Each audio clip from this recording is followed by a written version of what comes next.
pass another week in this world. Sometimes time is a very strange concept, you know. It moves very fast and it moves very slow. Sometimes there is no time. But Thursday night is a time I look forward to be with all of you and to learn these Torahs of this remarkable human being. Rabbi Nachman has provided us with all kinds of wisdom in almost every category of wisdom if you just know how to look for the different things that you might want to know about. We've been working with the idea of Kabbalah and meditation and writing. And tonight we're going to continue with those ideas, but in a little different way. We're going to be using, if you have the Sefer nearby, the Kuti Moran, Torah Samech, the paragraph Zion, the 7th paragraph.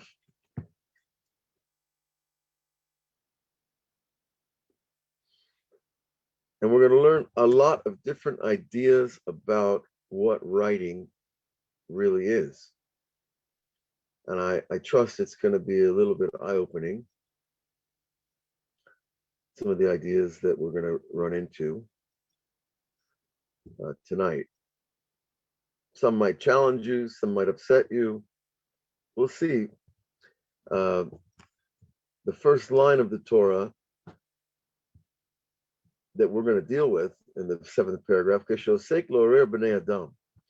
a person decides, you know, I love Hashem, I love the Torah, I believe in people, I want to help, I want to reach out to whoever I can.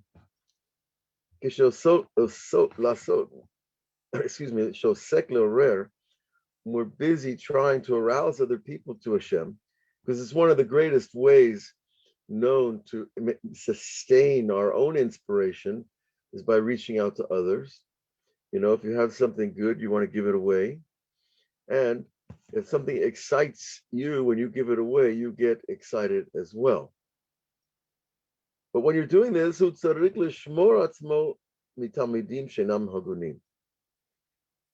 doing so, he needs to guard himself from students who are not fitting. Because students who are not fitting can take the Torah and do many forbidden things with the Torah. And you know, as a therapist and a person who's working with people on the streets of Jerusalem a little bit, you know, I've seen this firsthand, and it's not really the kavod of the Torah even to repeat what people do in the name of the Torah, what they say, how they twist halachot, how they make themselves above the law, finding sources that support aberrant behavior. That's one level. Then there's the other level of the manipulators who use Torah to manipulate other people to, of course, access their power for themselves, which is a deep level of stealing. That's true, Rhonda. A little knowledge is a dangerous thing for a lot of reasons. But here, how do you go out and reach out to people with the Torah you have and know if they're fitting? Nobody's walking around with a name card. Hi, I'm Avraham. Don't teach me. I'm dangerous. Well, he says, and the reason is we don't want their evil to attach to us. Now, how does that work? You go out in the street, you're like a good Chabadnik, you put on tefillin and people in the middle of the street. Wonderful. That's a very difficult mitzvah for a lot of people for several different reasons. But how do you protect yourself from their evil? And how do I even know, or how does it work that someone else has a bad trait, an evil intention, and I need to protect myself? Okay, I don't need to, you know, buy every Brooklyn bridge. I don't need to invest in every Ponzi scheme. But it's a lot more subtle than that, because evil can be simply in the form of one word uttered the wrong way in the wrong time, and you can push somebody's button and make them hate God or hate the Torah. Or they can challenge a person. There are people that love to challenge religious people, not because they're really interested in the truth, but because they like to argue and they get to be front and center when they're in the midst of their arguments. So that's another example of what you might call students. They're not really fitting because they're not really there to learn. They're there to mix it up, like going to the gym to look for a fight. So I've had all these kind of people over the last 30 years that I've been doing this. And it's been an adventure. I've only gotten physically attacked once, but he was a lot smaller than me, so it was okay. I kind of steered him outside the Beit Midrash. But there's, people are hurt, and hurt people, the old rule in psychology, hurt people, well, they hurt people. So we have to be careful, but we still need to have the proper tools to be able to distinguish this. Now, what does this have to do with writing? And I've got 10 different kinds of writing here in my notes. We're going to get there. And our sages teach about this. Kol hamelamed talmid she'eno hagun, right? Someone who teaches a student who is not fitting. Asru hachamenu, the rabbis forbid this.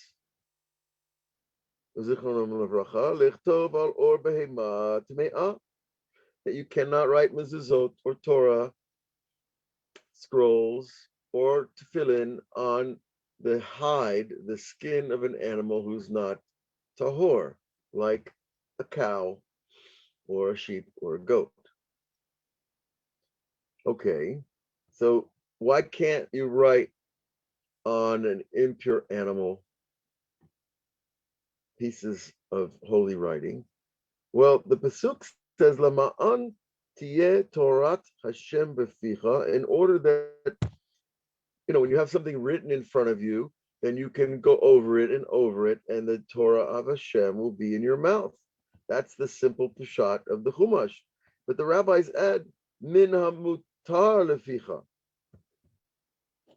Why does it add this phrase in your mouth that anything that you could put in your mouth that's kosher, you can write on it?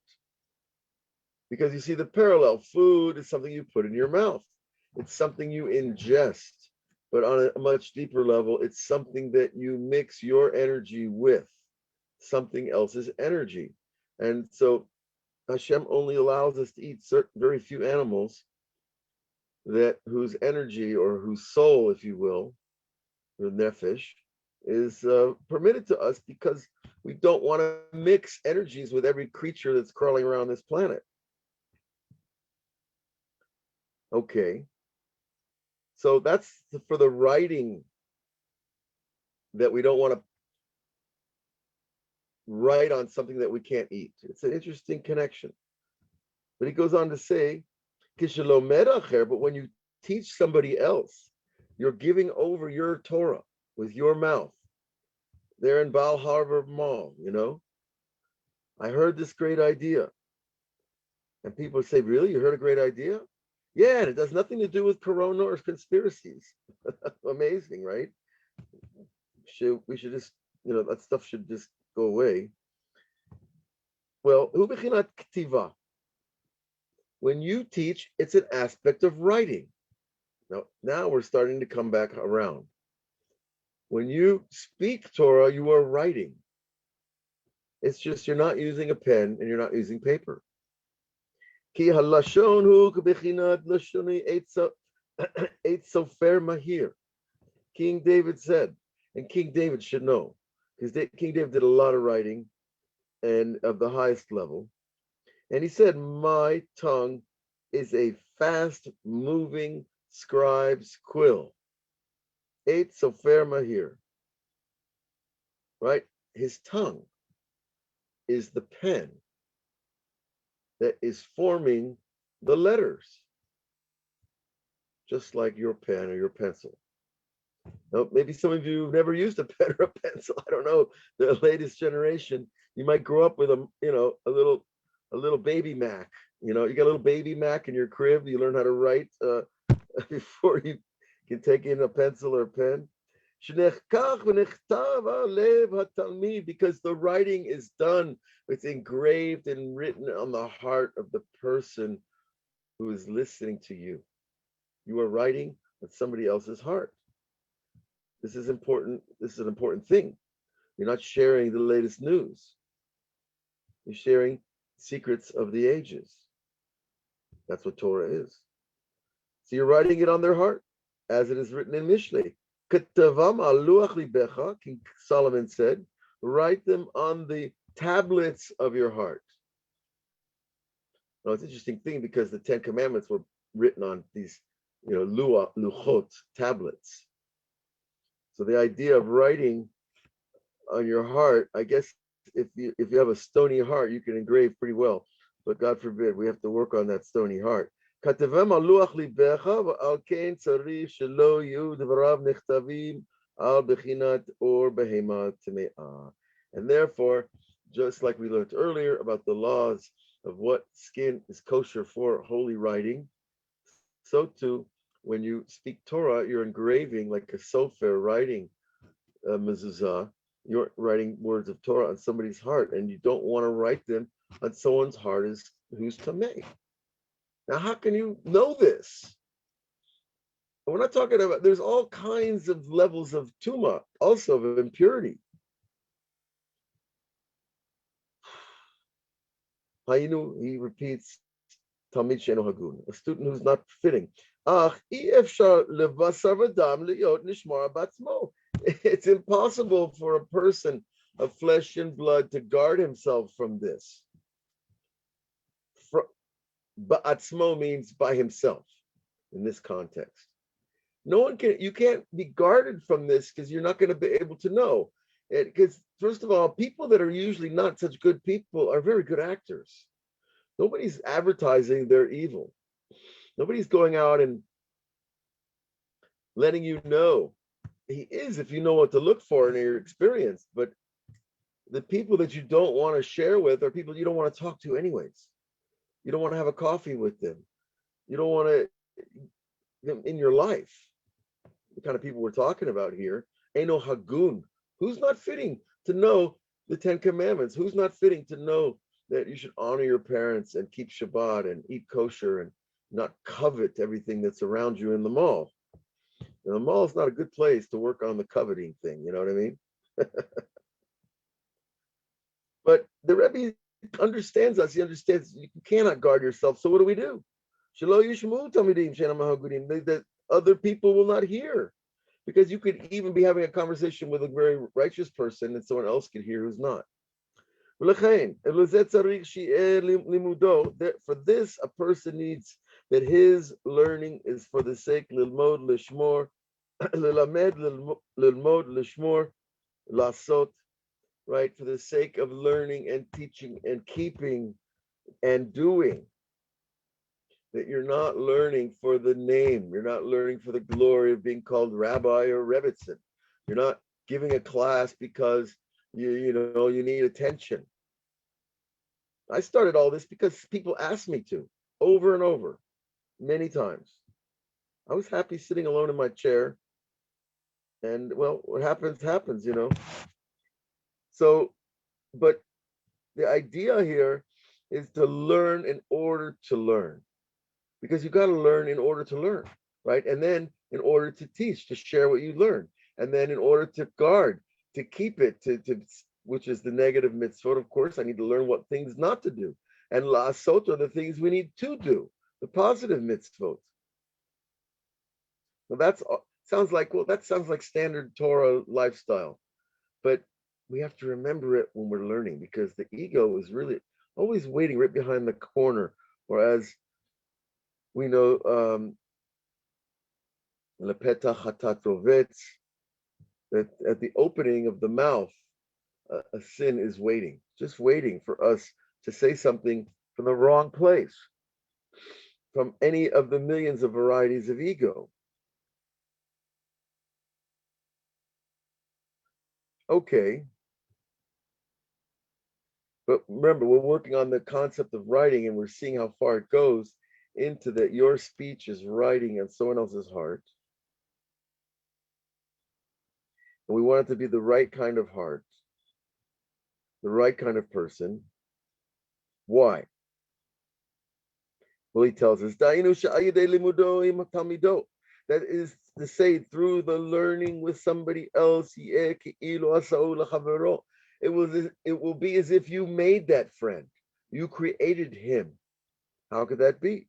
And it's as if you made him for the Torah. What are we talking about here? Again, we bring a Chazal from Sanhedrin, Kol Amilamed ben Chavero Torah. Anybody who teaches the son of his friend doesn't have time to teach his son Torah, so you pick up the job and teach your friend's children Torah. Ke'ilu aso. It's as if he made him. You become his spiritual parents. It's not about just knitting together the genetics of two genders. It's about making the soul, because when you teach Torah, you are sharing soul. It's the soul of a Kadosh Baruch Hu put into the words of Torah, put into your mouth, and then put into somebody's ears. It goes in their heart, and they actually, when you learn Torah, you get little sparks, little, you know, little Lincoln logs. Sorry, it's Thursday night. I'm allowed. You know, little tablets, little building blocks that are pieces of soul, each idea. And it builds a person's mind. And so you're making that person. Now, if it's the wrong person, you're gonna build some skyscraper, it's gonna fall over. Kilo asa'od divrei Torah.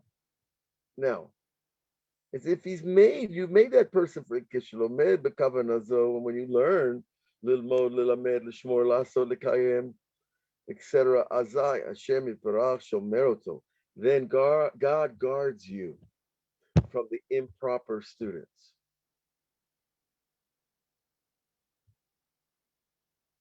Usually they get up and leave.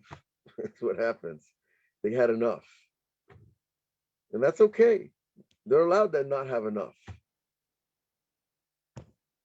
Because you don't want the words inscribed in the memory of those people. Now, Rabbi Nachman's main student, who wrote down all the Torahs and wrote many books of his own, in the Likutei Tefillot, he describes it precisely, how he's praying that God will only send in proper students, and how that the students who aren't proper, that they will not understand or learn or remember anything. Now, it sounds harsh, right?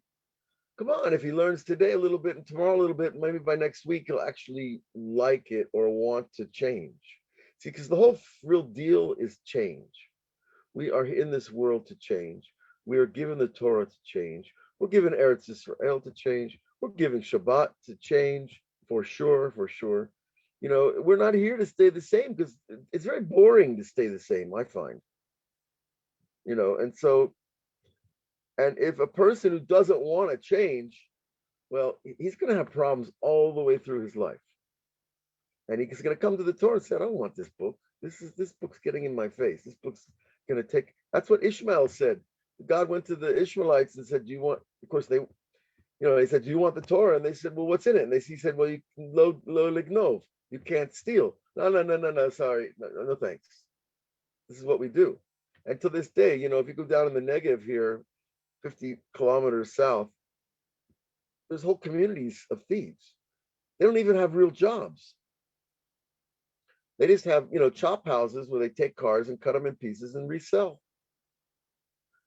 And they have little goats around to make it look to the government like they have business. I'm sorry, it's true. I have friends, people that have been hit by this. Rhonda writes, it's harder to guard who you teach when it's on the internet. Well, but it's not harder for Hashem to guard, but for us, he's telling us it's impossible. Because first of all, when you want to share what you have to give, it's not a pleasant posture to be sitting there trying to figure out who they are and are they, I don't go around trying to figure out who's fitting for anything. I just try to be a good person myself, and God does the rest. Now, sometimes I get hit by some pretty unpleasant characters because I happen to go to the shuk in Jerusalem every day where my yeshiva is located, and the shuk always attracts the all kinds of clientele.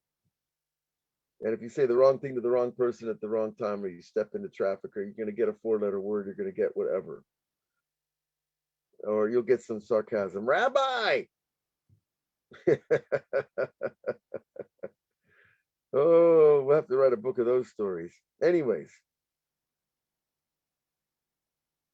so we don't want it written there. Rak you nishkachim mimenu. We want people that are not fitting to forget the Torah because, again, it will be used against the Torah. That's ironic, but it's terrible. The people can actually learn Torah to show you that it's not right. I'll say I learned in the Torah that homosexuals should be put to death. It's a terrible book. Well, when you put it that way, yeah. But it never happened, or almost never. Almost in 4,000 years of where we actually had sovereignty. These death penalties for avodah zarah and homosexuality and cities that serve avodah zarah and your son who's a glutton and a thief, you got to put him to death too. These things never happened. So why were they given? The rabbis tell us in order that we learn about it, that we learn the parameters of human behavior in context.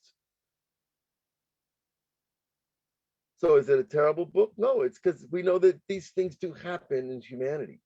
Bestiality. Who ever heard of these things? They didn't happen in Am Yisrael. And so we learn, and the people that learn with the wrong intention, you don't want to write on their heart. It's just say goodbye. Okay, it's a difficult thing. Now he goes on, when you share Torah stories, like this tzaddik did this happened to this person, it should be that his discussions and his teachings and the stories, they're also an aspect of learning, and this idea of learning in order to teach, right?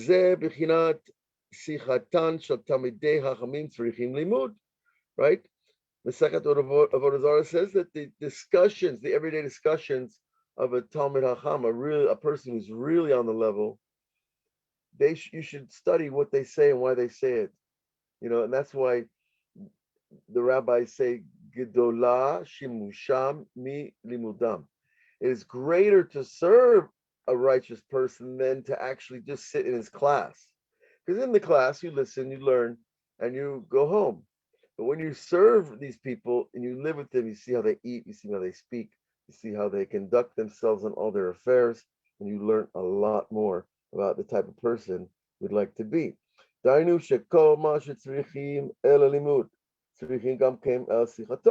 just like in learning, you need to know what Rashi says and what the Tosfot say and what all these other different commentators. There's endless commentators. The more you know, the better, obviously. However, that's how the Rebbe is advising us to look into the stories of the righteous.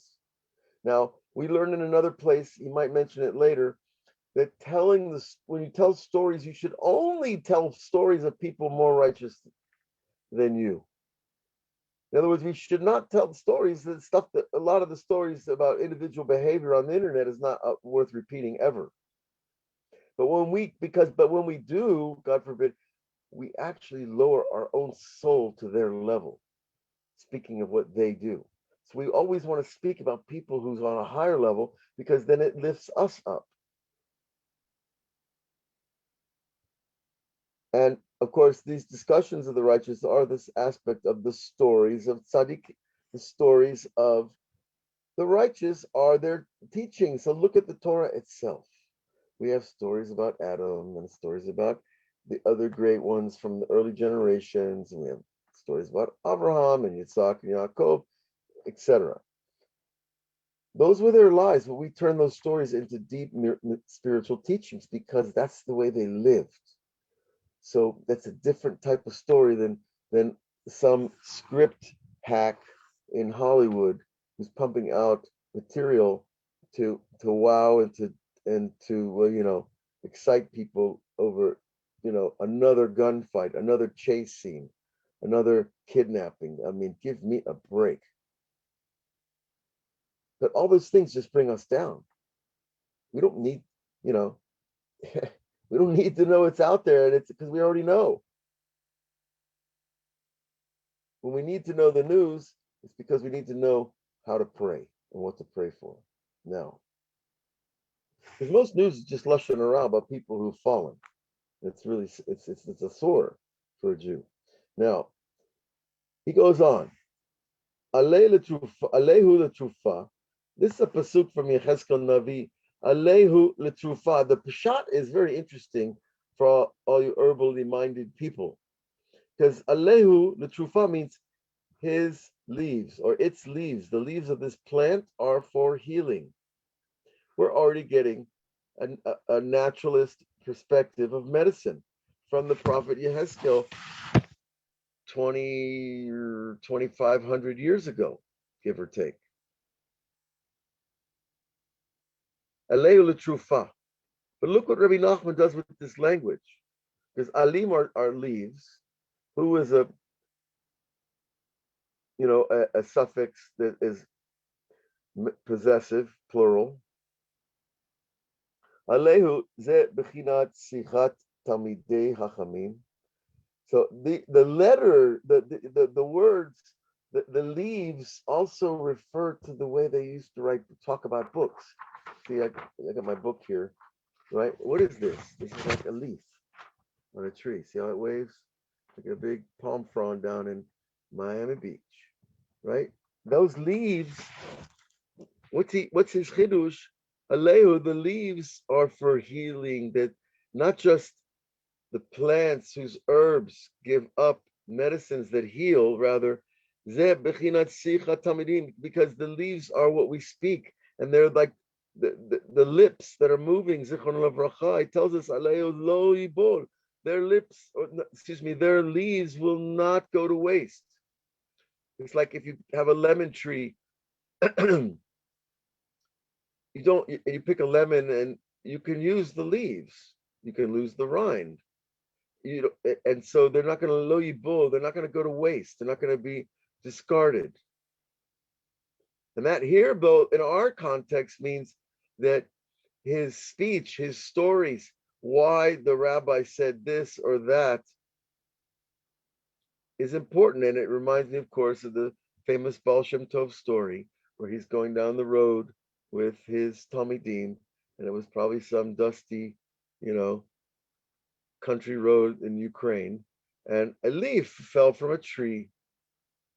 And the Baal Shem Tov had been talking at that moment about divine providence. And he just said to the Talmidim, you see that leaf that just fell from a tree? That's also from Hashem. And it could be just to cover over a creature that's being burnt by the sun. And one of the Talmidim were like, oh my, come on. And he went over and he lifted the leaf, and there was a little caterpillar underneath the leaf. Okay? That kind of thing happens when you're a Baal Shem Tov. I know a story of a rabbi, a friend of mine, who was arguing about whether you need to check corn for bugs. No, it was carrots. Actually, you have to check corn as well, but it was carrots. And like a carrot is a hard thing. It's kind of hard to imagine a bug that you couldn't see in a carrot, a whole carrot, right? And he's arguing with this other rabbi, who's a very special guy also, that, the run rabbi was saying, no, you don't have to check whole carrots. You just look at the thing. If you see a hole, okay, don't bite into the hole. Check it out. And the other rabbi said, no, you have to check the carrot. How do you check a whole carrot? You got to grind the whole thing up. You cut it in pieces.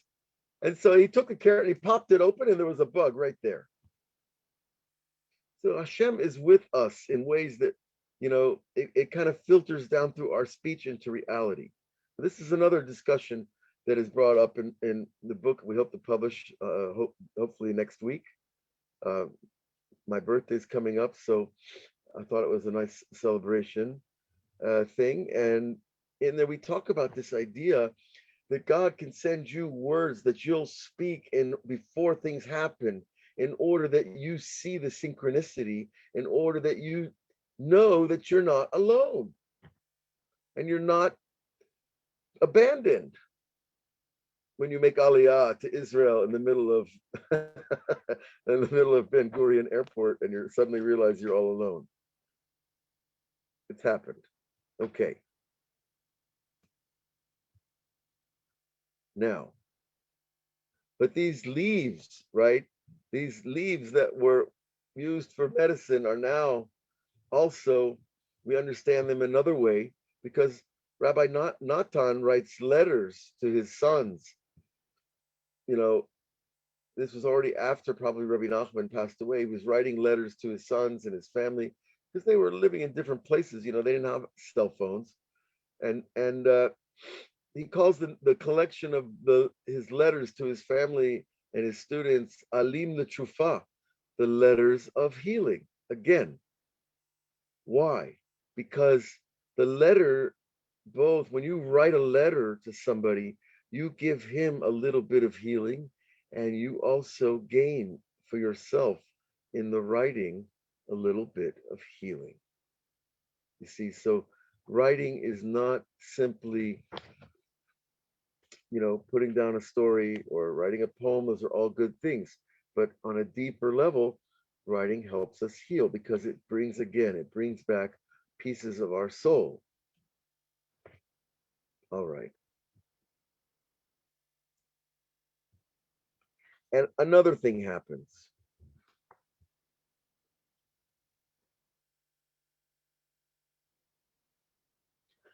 In this concept of writing that we've been talking about, and the Talmidei Chachamim's actions, and we write stories about that.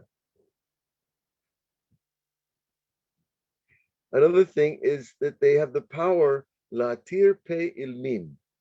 That means to free up the mouth of the mute. That there is this level where writing, sometimes, we can't pray. Let's face it. Sometimes the heart is closed, you're tired, whatever your reasons, physical reasons, you can't just pray. You can't open the book, and you can't even use your own words. Can't talk to God. I'm sorry, I can't go there now. Yeah, that feeling comes around once in a while. It's not pleasant, especially if you're trying to keep the Seder and keep order and pray, like a Jew does. So latir pe ilmim literally means, like I said, the freeing the mouth of the mute. But he goes on to tell us, ki mikodem shayu v'chinat shena, because beforehand, and this reflects back on the person who has not yet learned Torah, not yet come back to Hashem, is the idea of when a person is before he is awakened to Hashem, he's called asleep. And he doesn't hear the words of arousal, the words of inspiration from the righteous. It just goes right by him. It's not important to him. And so he does not get in his ears the words that he needs to get. Well, maybe he doesn't need them yet. Well, we would think he does. This is from the Zohar. Meritorious. It is a great gift, a merit, to be someone who speaks words to ears that hear.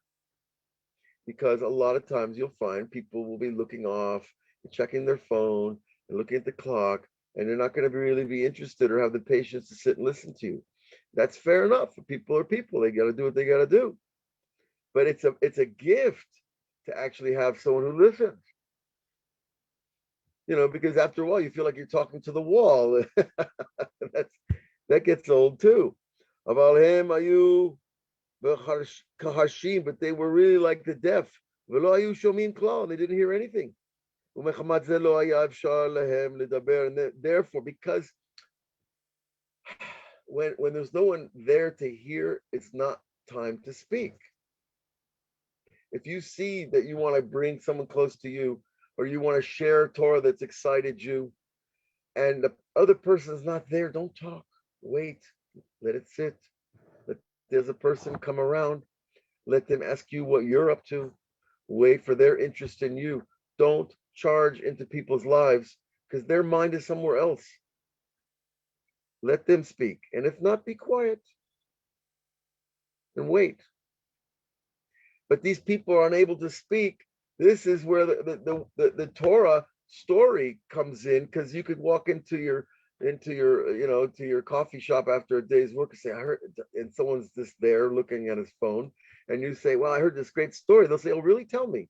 People like stories. You want to hear, because the story is not a lecture, and it has a movement to it, and it creates tension and dramatic tension, which is actually exciting to people, even if it's the littlest thing. So by sharing the story, you actually enable a person to start to speak. And that's how the motor gets going. Now we have, the Rebbe brings a halacha that's connected to this idea. Stam cheresh, a regular cheresh, who is usually, stam cheresh usually means a person who was born deaf. Hashem Yishmor. That's a person who can not only not hear, but he can't speak. Because he never heard, he never learned how to copy people. The main way we learn to speak is to copy. But he didn't have the power to hear, so he couldn't really copy. This is Stam Cheresh, because he can't hear and he can't speak. But now he's using that idea of a Stam Cheresh, the simple deaf mute, as the spiritual state of a person who can't talk to God, who's not interested in God, who's not able to hear. He's like that deaf person. And so you want him to be able to hear the words of this great person or this rabbi or this story, because if he hears it, then he can start to talk. So you see the wisdom? The wisdom is only, oftentimes, especially in the beginning, is to help another person start to speak. This is the idea also, that you're speaking, you're teaching in order to open up the mouth of the other person. It's not a one-way street over here. And that's what it says also in Mishlei, open the mouth, open your mouth to the mute.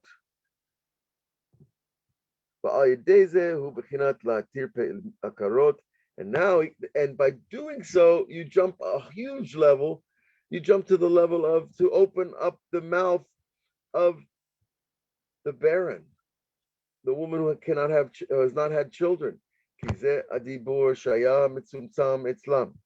this speech that was contracted within the person who can't speak, so much so, Zezman Rav, a great amount of time, he's been holding his words inside because he can't speak. You ever go on, you're alone for a day and there's no one to talk to? By the end of the day, you're like full of thoughts and ideas, and you got to just talk. Now, and it's been so long, Shayu Harshim Bilmim, because they were like the deaf and the blind and the dumb. Dumb is not a nice word, but here, deaf and the mute. Akshav, Kishiyotzei Adibor, when he starts to speak, this is amazing. Hu Yotzei Bikoch Gadol, his speech comes out with great power because he's been holding it back. Chinat Giborei Koch Osei Devaro, which is an aspect of the warriors or the heroes is another way to translate. The warriors of power do his speech. In other words, the real Gibor, the real warrior, the real hero is the one who does the word of Hashem.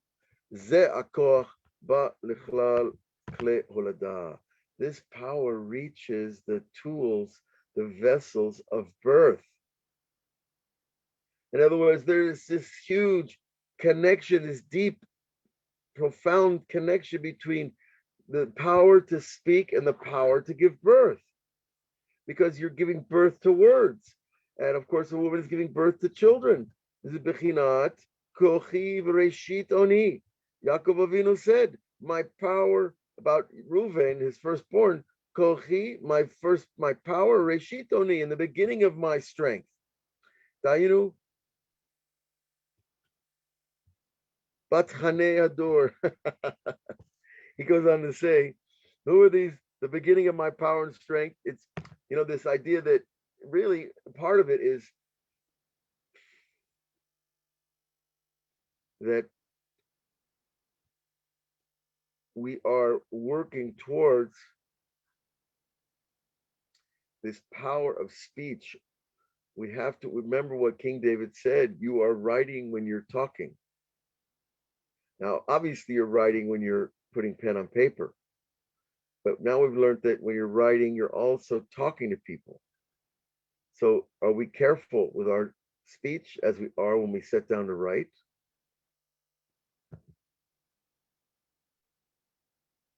And he calls this level where a person's been held up and then he wants to explode with talk. He can't keep him quiet. He's like, he's at Starbucks for 6 hours. He calls them the jokers of the generation. Why? Because they have this power to give birth to speech. The comedians. They receive this power. It's a wonderful verse from Ishaya. Those who hope in God, they exchange power. What does this mean? That means if you lose your hope, or your hope is falling a little bit, speak with somebody who has hope, because yachlifu koach, you'll receive power from their hope, and it will embolden and bolster your hope. So, Kohavei Hashem, when we both have hope in Hashem and we talk, we're sharing power, re-empowering each other.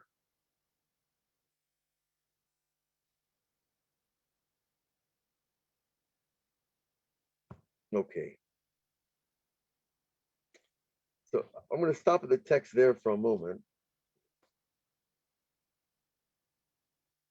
How are we doing on time? Okay.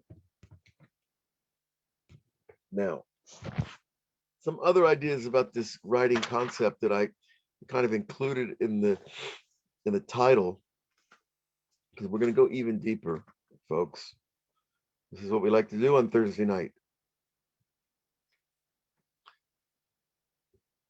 We got to compete with Netflix.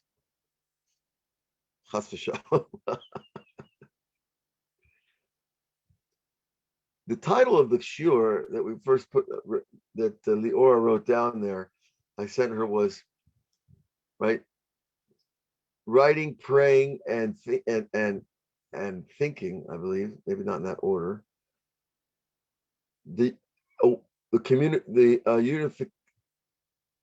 unification of the world through communication, something like that. I wrote it days ago, but it's the idea of the worlds of communication. What are we talking about? Okay. First of all, this whole idea of unifying the worlds, you probably heard this concept if you read some books of Kabbalah in English or in Hebrew, or heard classes.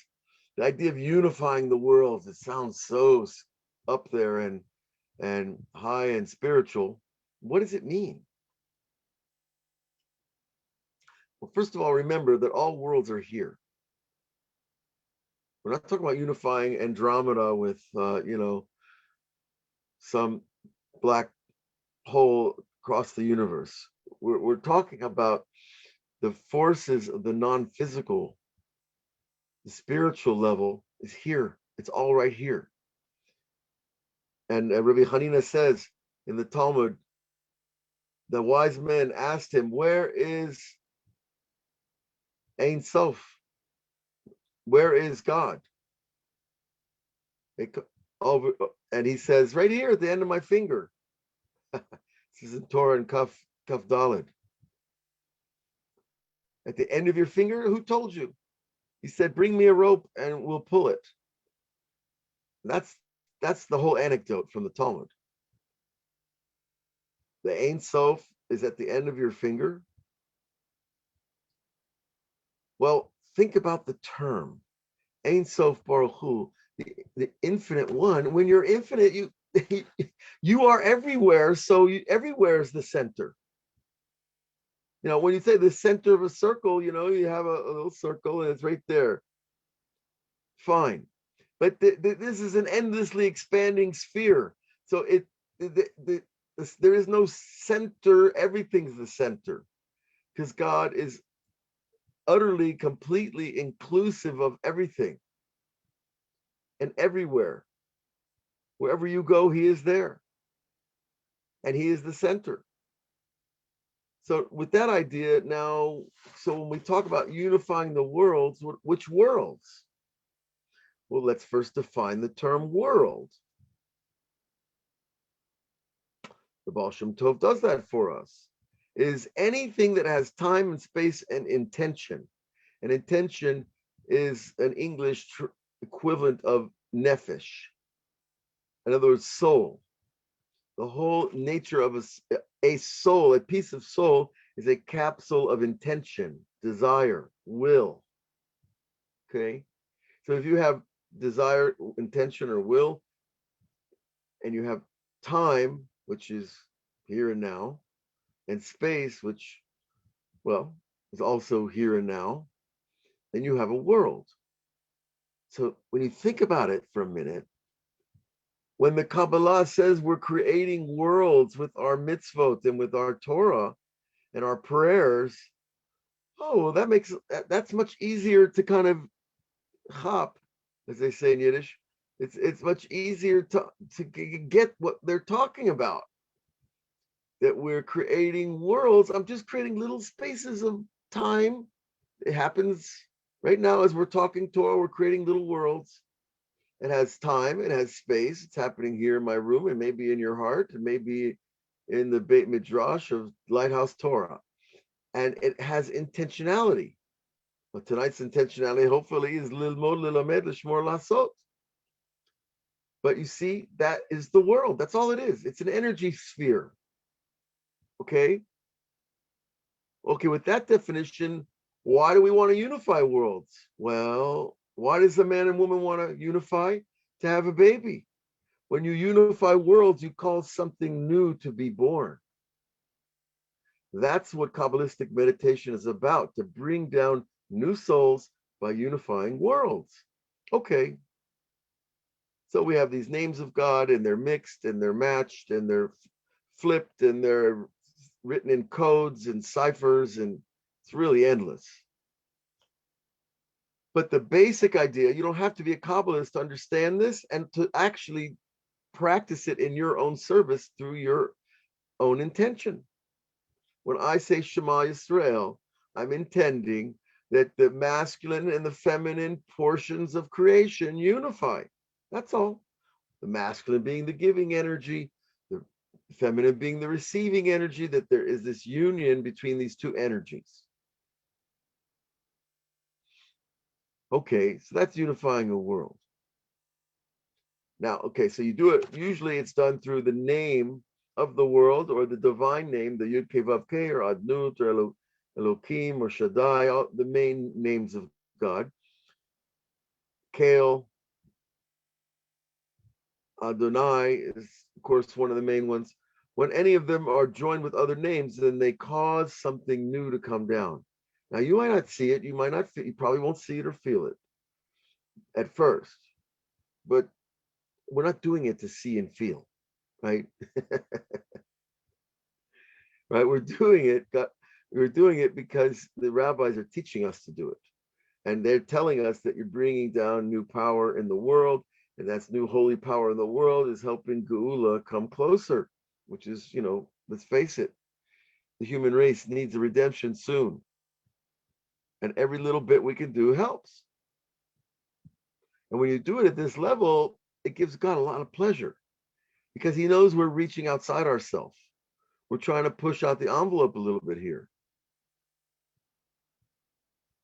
Now, and then, okay, so now we're going to take another step.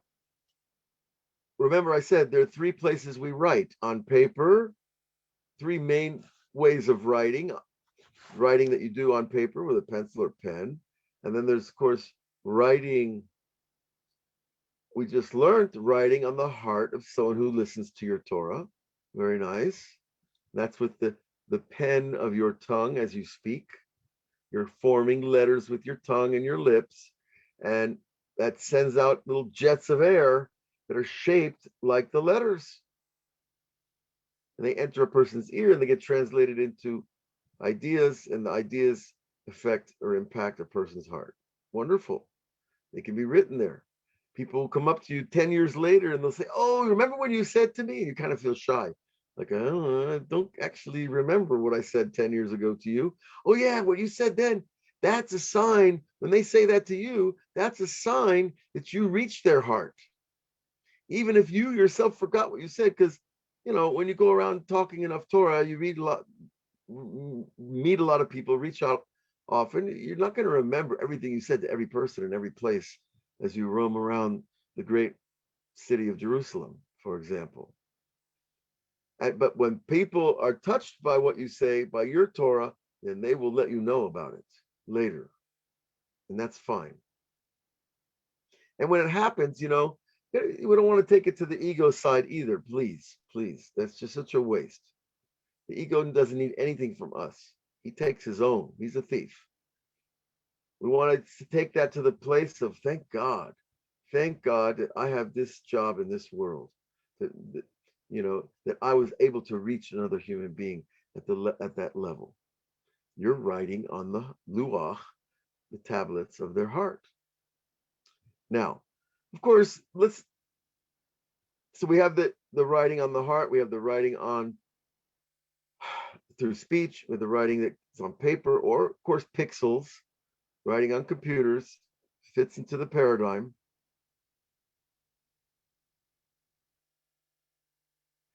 In another place, the Rebbe says, when 2 people call out to each other, they're writing on the air. Air itself is a conduit of information, because all writing, what is it about? It's about sharing information, no matter what the information is. So if I call across the valley, "Hey, Ahmed, Muhammad, turn it down." It's being written in the air. Now, how far it goes, it depends on how tired I am, or how much I want to impact them. But no, really, we are writing in the air. And in Torah Kaf Daled, not Kaf Daled, Nun Vav, we learned that when we speak, we are actually creating vibrations that reach across the gap between souls. And so your speech now becomes a tool of soul. It's not simply language. When you look at it this way, it helps us keep our kavana in the right place. As I'm sitting here talking to you about these whole high ideas, it's kind of funny if I start, go check my daily calendar, and then I check the bank book, and then I, talk to my friend about what's going on in the NBA playoffs. It's just too many levels. It's not really respecting the level of what we're talking about here. Okay. So we see that the writing is taking place in many places. What's the ultimate place? I challenge you. I need an answer, folks. What is the ultimate place that your writing goes? The Smithsonian Institute, the National Library in London.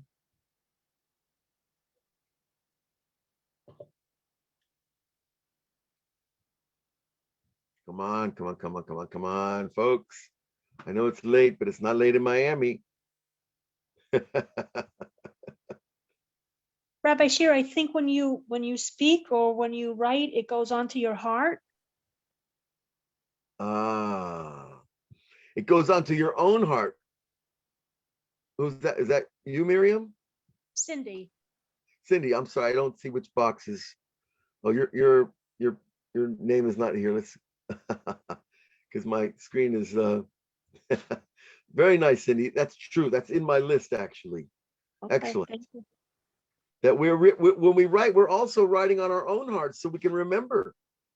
Now, usually I find the pen and pencil is better than relying on memory, but it still works. When you really say something or that you feel deeply, you will not forget it. It will come back to you. And that's what Shabbos is like, because we can't write on Shabbat. And new ideas are coming in our heads on Shabbat. You have to really work to remember them. Make a little mnemonic device or something, because it is important to write these things down. But I'm just building on what you were saying about talking to ourselves, but then the other ultimate level, of course, is on the heart of heaven. That when we write, we know, we believe that God remembers everything.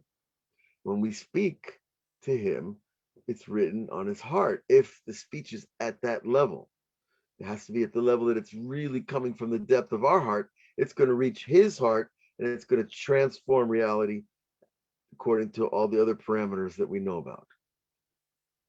Okay. So we see that writing is so much more. Now, I think 2 weeks ago we wrote a prayer. Last week we talked about it, shared a little bit about that.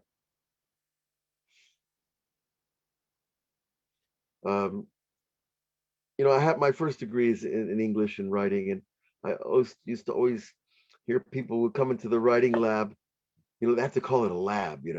It's like I love the use of language. It gets absurd. The lab, the writing lab. Okay, you got to put on a white coat with your gloves and your microscope to sit down and write. No, you don't. You just got to sit down under the tree and write. Anyways, I was always amazed by people who would say, "Oh, I have writer's block. I can't write." I didn't understand that. Now, okay, I've been around the block a few times since then, and I can understand that we are closed. Sometimes our heart is closed, our mind, we're all kinds of things are happening inside that we can't really control, or at least haven't learned to control. But for me, the inability to write meant that I was cut off from everything else. Because I don't have to write about me. I can write about the fly whose life I just saved by not crushing him. I didn't want to get my hand dirty, actually. So there's a story, right? You can write about anything, anytime, anywhere. If you just have the lens to look in the right places, or to see the wonder.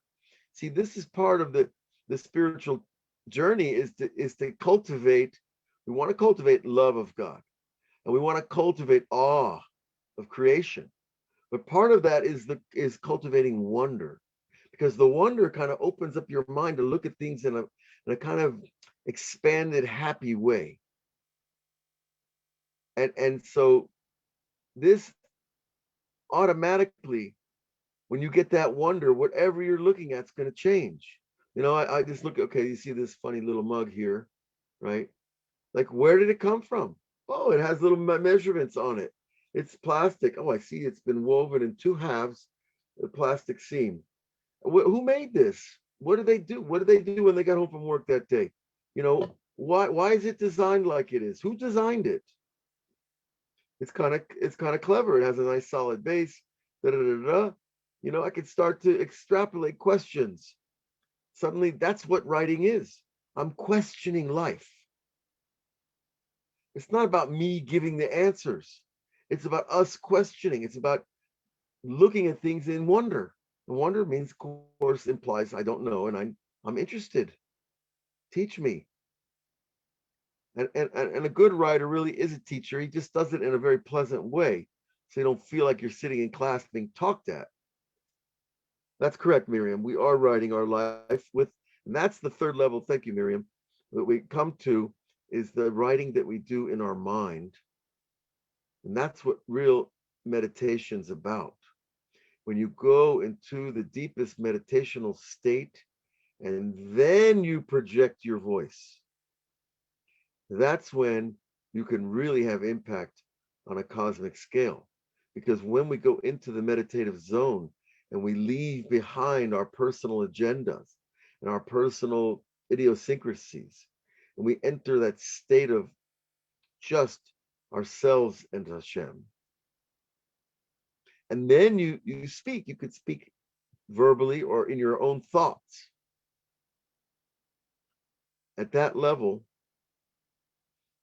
you're writing in heaven, and that writing does not come back empty. But it's a test, though, because you really have to do the work ahead of time. This is another concept, a big concept that I discuss in this book, The Path of Personal Prophecy, because when you write or speak or pray from that level, it goes straight up, because you first remove all the blocks. You could stand outside the palace all night screaming so the king will hear you, but it's much more effective to remove the external blocks like the gates and the guards, and you got to grease some palms and pay off a few guys that take care of you park your car. But you remove the shells, the layers of self to reach that inner palace, and then you don't have to scream at the king. He hears our whispers very nicely. And so this level of the mind, writing in the mind, is really an ultimate type of level. And we can reach it. We just have to do the work. And it just takes more time. So that is one of the guided meditations I do. I try not to yawn when I do it, but some things are out of control.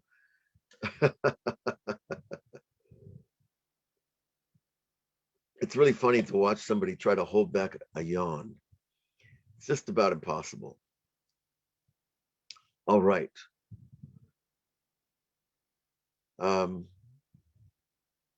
We are at 2:02. So we have a little bit of time left. We can either meditate or write or just share. I want to leave that open to you all.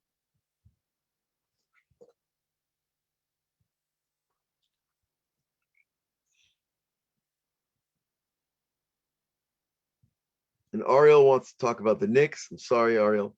We're going to have to open up a sports writing workshop, okay? No, I didn't say I want to talk about them. I just said that I'm a diehard Knicks fan, whatever. Yeah. Okay. Yeah. I'm teasing you a little bit. It's good. Yeah. Okay, we got write, meditate. Thank you. Somebody counting? Rivka writes, would it be correct to say then we are also writing on Hashem's heart? Yes, it would be. It would be. I did receive a note, Rivka, that you're looking at losing your apartment. That sounds like a semi-traumatic thing. Yeah, that's everybody. I'd like you to write me an email. I'd like to maybe share personally about that. okay, I will write you. And Thank you. whenever I hear that, because there's three main traumas in life. Psychology teaches the main traumas are, of course, death, divorce, and moving. We never thought that, right? But for the neshama, when you move your residence, you are actually uprooting your soul from its its resting place. So it can be traumatic, and I just want to share a few ideas about that, but it's not really for public at the moment. All right, so I say let's write. I would like to do this meditation, but it's a meditation that I don't want to do with 10 or 15 minutes left. It's a meditation I want to do at a really, because it's the deepest meditation. It takes time to go in there to really strip back the levels that we need to do. But remind me next week, and I'm going to write that in my notes now. that I will try to work this type of meditation into next week's class of reaching that level of writing in the mind. That's actually next week will be Rosh Chodesh, very nice Tammuz. Okay.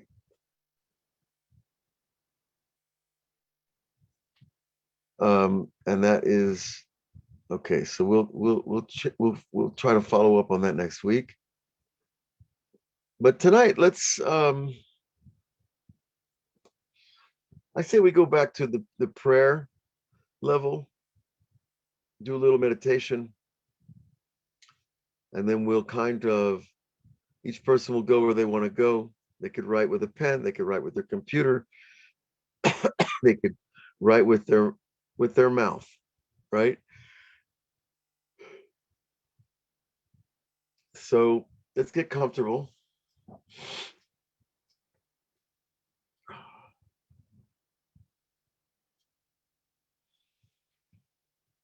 Just let everything fall. Our bodies, our head, shoulders, arms, knees, feet. Just let everything fall. It's such a good feeling. Somehow just being awake, you have to, holding posture, like those Buckingham Palace guards. It's not a slouch, though. It's the natural way our body wants to be.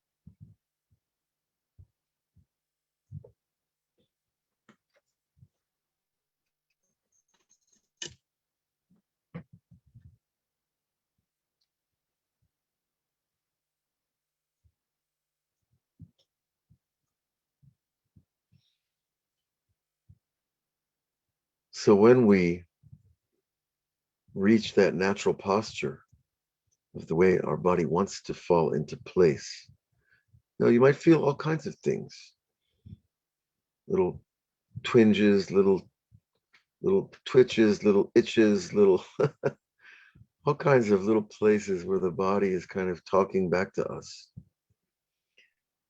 But let's take that serious for a minute. Is my body really talking to me?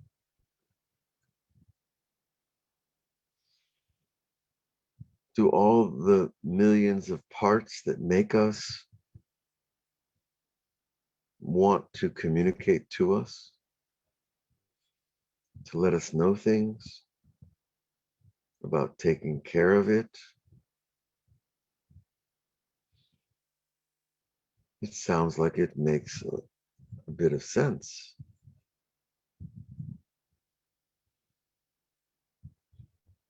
So as we begin to breathe, of course, our lungs are first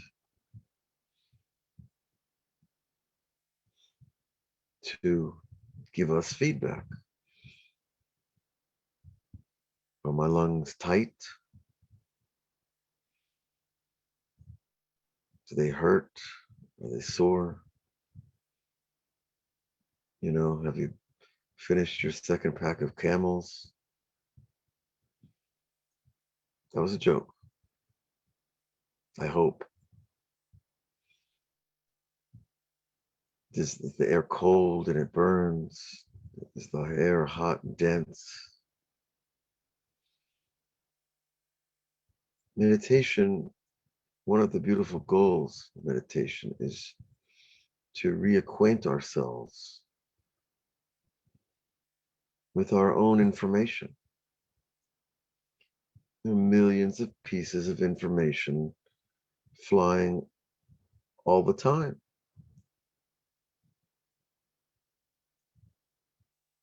But unless we pay attention, we will not be aware.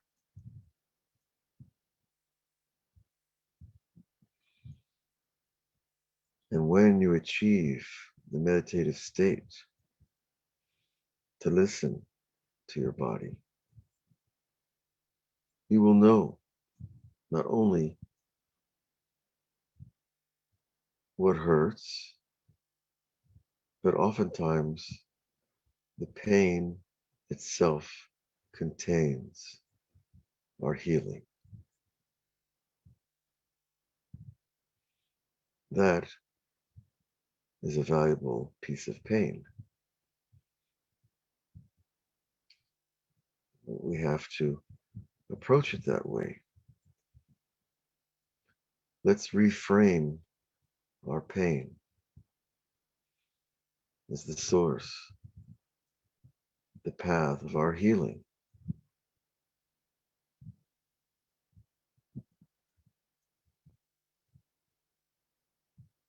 Continue breathing through your nose,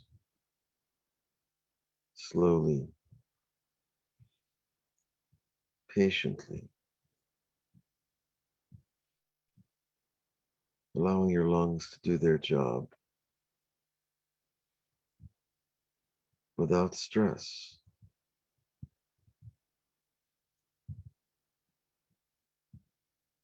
Do you feel your lungs stretch, get tight?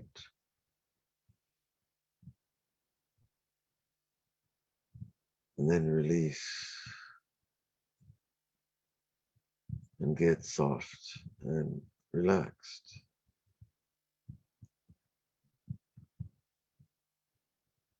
Everything that we do, everything that we do affects everything that we are somehow. Perhaps it's only on a molecular level.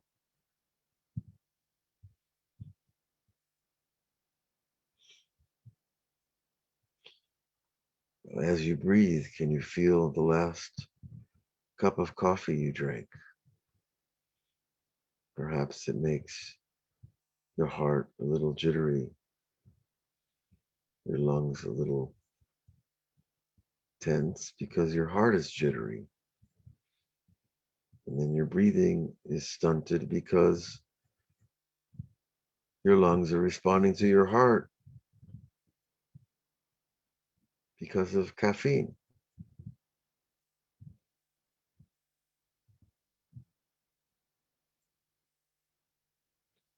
So let's honor our bodies, honor their messages, and continue to breathe.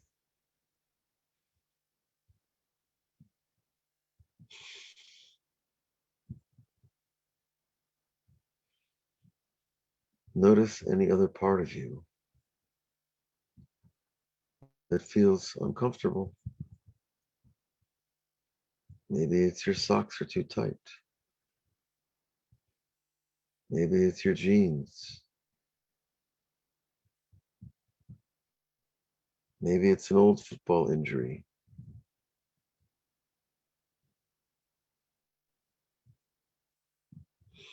Just become aware, but not just noting how you feel, but open the window of wonder on yourself.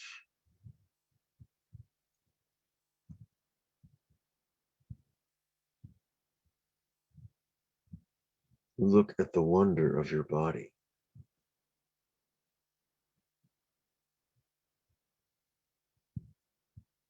Have you ever thought of your body this way?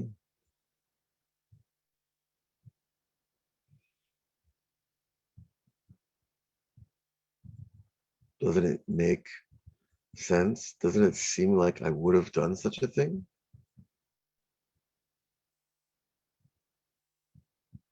And yet, I don't remember the last time I looked at my body and felt wonder. But it is a wonder. It's a wonder that anything works at all.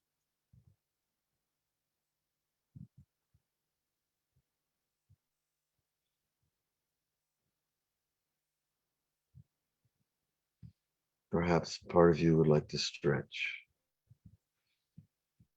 Part of you would like to straighten. Part of you would like to take one full full of air, completely filling your lungs.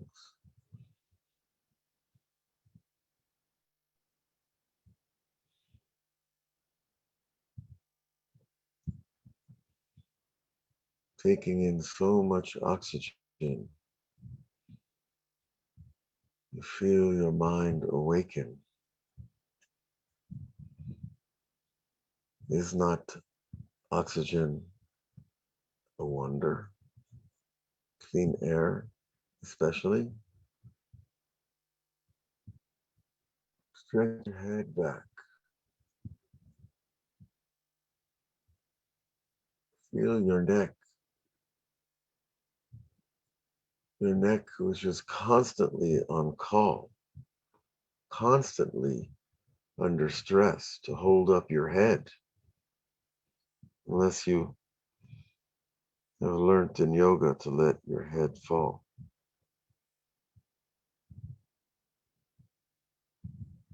What a joy to allow the neck to relax.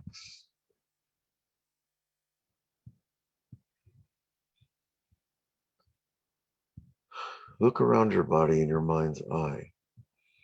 Travel in your mind's eye out to your hands. The hands are essential for blood flow,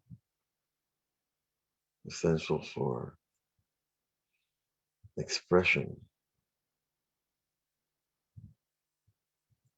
for health, for helping the body keep the blood moving and cleansing.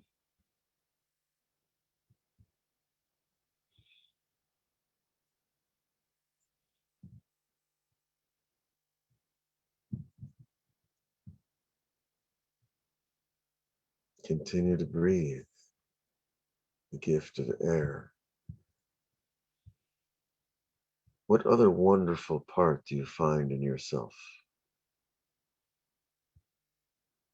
Acknowledge it, go to it, admire your feet. What a wonderful gift. Feet, they bend and flex and bear the burden, carry you through this world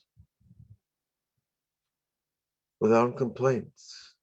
Of course, unless we give them reason to complain.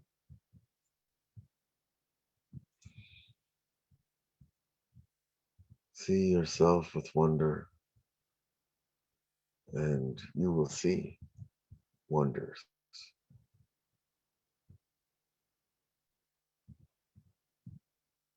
Perhaps your belly, your core, your abdomen, hips, this whole region. It's a sensitive place for a lot of reasons. How is my relationship with my belly?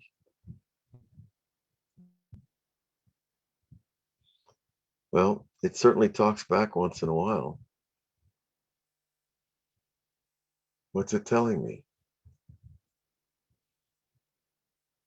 Don't eat at that restaurant anymore. You can't eat cheese. Why do you put milk in your coffee? All kinds of messages. If we understand that all parts of us are alive, it makes sense that they communicate in their way. And we can receive that communication by simply honoring the presence of those gifts, those parts of us that make up the whole.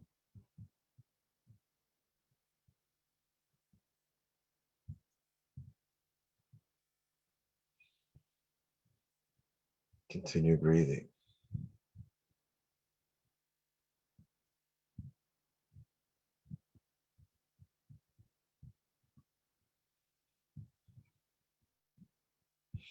Let us be grateful for this time together.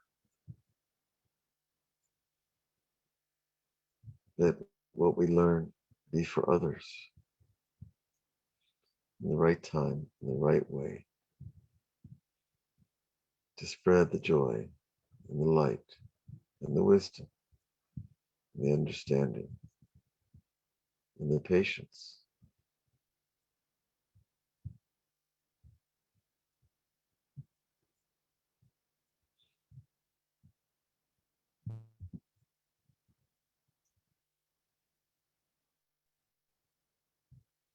We will continue our work with God's help. God bless you all. Shabbat Shalom. Stay tuned to the Lighthouse. There's always new things happening. Let's support the Lighthouse and all those who need our help. Shabbat Shalom.